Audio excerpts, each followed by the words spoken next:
বেশ কিছুদিন ধরেই গুঞ্জন রয়েছে ঢাকায় নায়িকা পরীমণি আবারও কারো প্রেমে মজেছেন। তবে নায়িকা এ ব্যাপারে সরাসরি কোনো মন্তব্য না করলেও ভক্তদের তো আর জানার আগ্রহের কমতি নেই। এবার সেই উৎসুক ভক্তদের আগ্রহের পালে যেন আরেকটু হাওয়া লাগলো, কারণ বুধবার 5ই মার্চ দিবাগত রাত 10টায় চিত্রনায়িকা পরীমণির ফেসবুকে ভেসে আসে একটি ছবি। কোনো এক পুরুষের বুকে পরম নির্ভরতায় মাথা গুঁজে আছেন এই লাস্যময়ী নায়িকা, চোখে মুখে তার তৃপ্তির ছায়া। এমনিতেই ব্যক্তিগত নানা কারণে সংবাদের শিরোনামে থাকেন নায়িকা।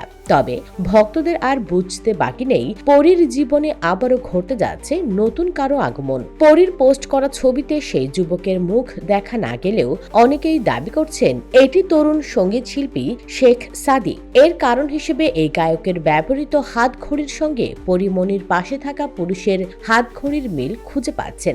যদিও ভোরের আলো ফোটার সঙ্গে সঙ্গেই সেই ছবি নিজের ফেসবুক অ্যাকাউন্ট থেকে সরিয়ে নিয়েছেন পরী।